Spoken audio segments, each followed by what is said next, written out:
आज Doubtnut app download करें। Doubtnut पर अपने सभी गणित, रसायन विज्ञान, भौतिक विज्ञान और जीव विज्ञान के डाउट्स का करो सफाया। बस प्रश्न की फोटो खींचो, एक ही प्रश्न को क्रॉप करो और तुरंत वीडियो सोल्यूशन पाओ। अभी डाउनलोड करें। उपयुक्त उदाहरण देकर बीमा सिद्धांतों को संक्षिप्त व्याख्या कीजिए। तो इस प्रश्न के अंदर सबसे पहले हमें क्या जानना है? इस प्रश्न के अंदर हमें सबसे पहले ये जानना है कि बीमा के ऐसे कौन से सिद्धांत होते हैं जिनका पालन करना अति आवश्यक होता है।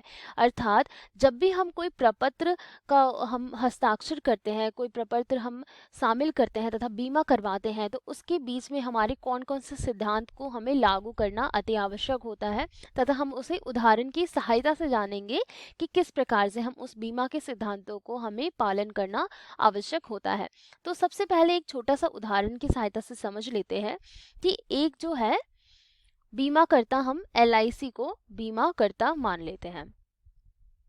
बीमा करता जो कि हमारा बीमा कर देता है, और एक व्यक्ति जिसका एक व्यवसाय है और वो अपने व्यवसाय की बीमा कराना चाहता है LIC के द्वारा, चाहे वो खुद का कराना चाहता है, अपना जीवन बीमा कराना चाहता है LIC के द्वारा। तो एक साधारण सा उदाहरण ले लेते हैं। तो मिस्टर ए है जो कि हमारा क्या है, बीमा धारक, अर्थात ये बीमा लेने के लिए तैयार है, धारक। तो अब हम देख लेते हैं कि इसके और इसके बीच में ऐसे कौन से संबंध स्थापित होते हैं जिसका हमें पालन करना तथा उनको सिद्धांतों के द्वारा पालित करना अति आवश्यक होता है। तो सबसे पहले देख लेते हैं, हमारा सिद्धांत हो जाता है परम सद्विश्वास का सिद्धांत।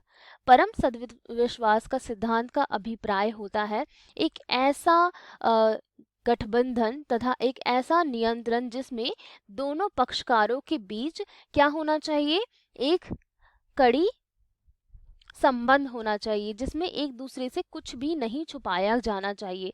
जब भी हम कोई सा भी अनुबंध करते हैं बीमा से संबंधित, तो उस अनुबंध के अंतर्गत कुछ भी छुपाया नहीं जाना चाहिए।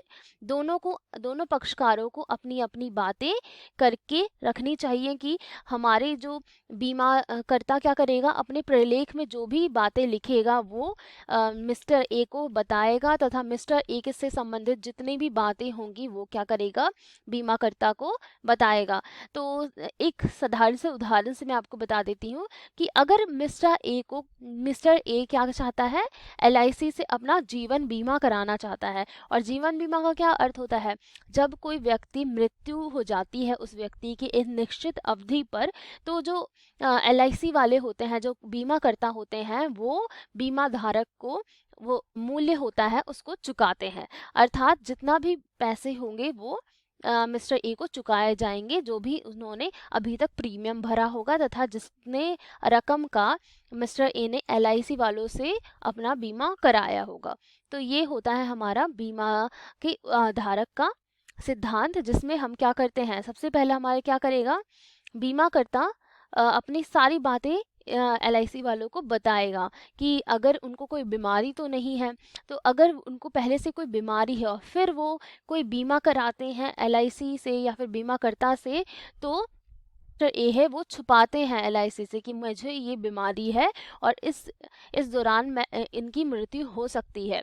तो उसको बीमा करता क्या कर सकते हैं, बाद में रद्द कर सकते हैं अपने सिद्धांतों की इसकी सहायता से, परम सद्विश्वास के सिद्धांत की सहायता से वो उस बीमा के प्रपत्र को रद्द कर सकते हैं। तो ये हो जाता है हमारा सबसे पहला और महत्वपूर्ण सिद्धांत, जो कि होता है परम सद्विश्वास का सिद्धांत, जिसमें बीमाकर्ता और बीमाधारी के बीच में कुछ भी छुपा हुआ नहीं होना चाहिए, सारी बातें एक दूसरे को पता होनी चाहिए बीमा से संबंधित। अब हम देख लेते हैं कि हमारा दूसरा प्रमुख सिद्धांत कौन सा हो जाता है। दूसरा सिद्धांत हमारा हो जाता है कि हम क्या करेंगे, दूसरा सिद्धांत हमारा होता है बीमा योग्य हित का सिद्धांत। अर्थात जब भी एक वैधानिक बीमा अनुबंध किया जाता है, तो बीमाधारी को बीमा किए जाने वाली वस्तु या जीवन के बीमा के योग्य एक हित प्राप्त होता है। अर्थात हम इसमें ये कह सकते हैं कि बीमा योग्य हित का सिद्धांत में होता है कि हमेशा एक हित छुपा होता है, किसका, बीमा धारक का। हमेशा उस वस्तु के प्रति बीमा धारक को हित होना चाहिए। तो एक उदाहरण की सहायता से मैं आपको बताती हूँ कि बीमा धारक हमें जब भी किसी वस्तु का क्या करेगा, बीमा करवाएगा, तो उसके बीमा के प्रति उसका कुछ हित होगा। तो मान लीजिए कि बीमा धारक का एक व्यवसाय है टेलीफोन का या फिर टीवी का, मान लेते हैं टीवी का इनका एक व्यवसाय है जिसका जो अमाउंट होगा, जिसका हमारा कीमत होगी 10,000 रुपये। तो इस 10,000 का अगर ये बीमाकर्ता द्वारा बीमा करवाते हैं तो क्या होगा, अगर इस टीवी का कुछ नुकसान होता है तो बीमाकर्ता द्वारा इसको चुकाया जाएगा भविष्य में, जो इन्होंने मिस्टर ए ने बीमा कराया होगा बीमाकर्ता से। तो इसमें हम क्या कह सकते हैं, इसका हित छुपा हुआ है, अर्थात मिस्टर ए का हित है कि उसको भविष्य में अगर 10,000 की उसकी टीवी का जो होता है नुकसान हो जाता है, खराब हो जाता है, तो वो 10,000 रुपये बाद में उसे मिल सकता है। किसके द्वारा? बीमाकर्ता द्वारा मिल सकता है। तो ये क्या हुआ, बीमाकर्ता का एक हित छुपा हुआ है। तो हमेशा एक बीमा करते समय बीमा योग्य हित का सिद्धांत के द्वारा बीमाकर्ता का हित हमेशा उस वस्तु के प्रति होना चाहिए जिस वस्तु का वो बीमा करवा रहा है। अब हम देख लेते हैं कि हमारा तीसरा कौन सा सिद्धांत होता है। तीसरा सिद्धांत होता है हमारा क्षतिपूर्ति का सिद्धांत। और क्षतिपूर्ति का सिद्धांत का अर्थ होता है कि जब भी किसी वस्तु की क्षति होती है तो उसको पूरा करने के लिए हम क्या कराते हैं, बीमा करवाते हैं।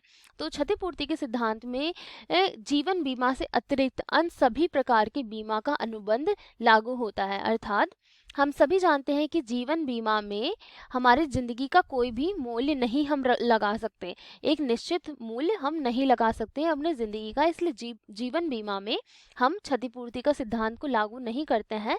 लेकिन जितने भी दूसरे हमारे वस्तु के लिए अगर हम कोई लगाते हैं, जैसे कि अभी उदाहरण दिया हमने, जो टीवी का हमारा 10,000 का मूल्य है, तो इसका अगर हम बीमाकर्ता द्वारा क्या कराएंगे, बीमा करवाते हैं, तो भविष्य में हमें अगर हमने क्या कराया है, अगर हमने इसका 7,000 का, 10,000 की हमारी टीवी है लेकिन हमने क्या कराया है, 7,000 का ही बीमा करवाया है, तो बीमाकर्ता क्या करेगा, हमें 7,000 रुपये ही चुकाएगा। अर्थात 7,000 रुपये ही चुकाएगा, इससे ज़्यादा नहीं चुकाएगा, क्योंकि इन्होंने 7,000 का ही बीमा करवाया है।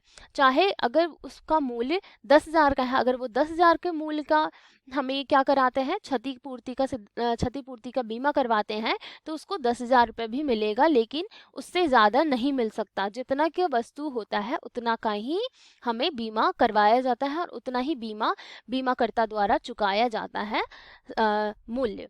तो ये हो गया हमारे क्षतिपूर्ति का सिद्धांत का अर्थ, क्योंकि हम एक वस्तु की क्या कर सकते हैं, जितने भी वस्तु का हमारा मूल्य हम तय कर सकते हैं। अगर हमारे कोई व्यवसाय है, उस व्यवसाय का भी हम मूल्य तय कर सकते हैं और उसका बीमा हम आराम से करवा सकते हैं, चाहे तो उसको कम में या फिर उस वस्तु के मूल्य के बराबर में हम बीमा करवा सकते हैं। अब हम देख लेते हैं कि हमारा चौथा महत्वपूर्ण सिद्धांत कौन सा होता है। चौथा सिद्धांत हमारा हो जाता है हानि को न्यूनतम करने का सिद्धांत। अर्थात जब भी हम किसी वस्तु का बीमा कराते हैं, हम उसको किस लिए करवाते हैं कि हम अपने वस्तु की जो जोखिम है उसको हम दूर कर सके। अर्थात अगर उस वस्तु का नुकसान हो जाता है तो हमारी जो हानि होगी उसको हम न्यूनतम कर सके।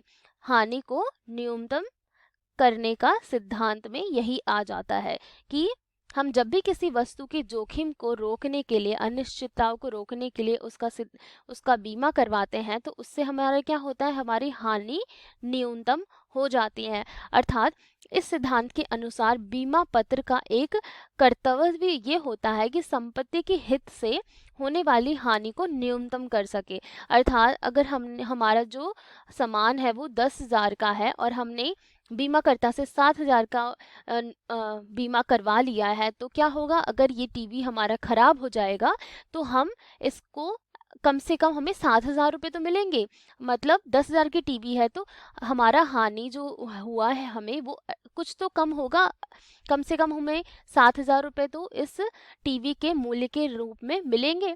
तो ये हो जाता है हमारा हानि को न्यूनतम करने का सिद्धांत, अर्थात कम से कम हमें कुछ रुपए मिलेंगे हमारे वस्तु के नष्ट हो जाने के बाद भी।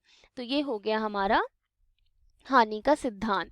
तो अब हम देख लेते हैं कि हमारा ये क्या हो गए, ये चारों हमारे हो गए बीमा के सिद्धांत। तो इन बीमा के सिद्धांतों को हम पालन हमेशा से करते हैं। तो ये क्या हो गया हमारा बीमा के सिद्धांत हो गए, जो कि निम्न प्रकार के होते हैं। और इनके उदाहरण की सहायता से भी हमने समझ लिया कि किस प्रकार के इनके सिद्धांतों का पालन होता है तथा हम इन सिद्धांतों को किस प्रकार से प्राप्त कर सकते हैं अपने बीमाकर्ता से, अगर हमें कोई भी दिक्कत होगी तो ये हो गया हमारी जोखिम को न्यूनतम करने का बीमा के द्वारा किया गया सिद्धांतों का पूर्ण रूप से विस्तार।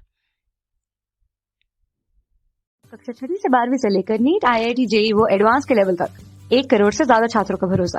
आज ही डाउनलोड करें डाउटनेट ऐप या व्हाट्सएप करें अपने सारे डाउट्स 8400 400 400 पर।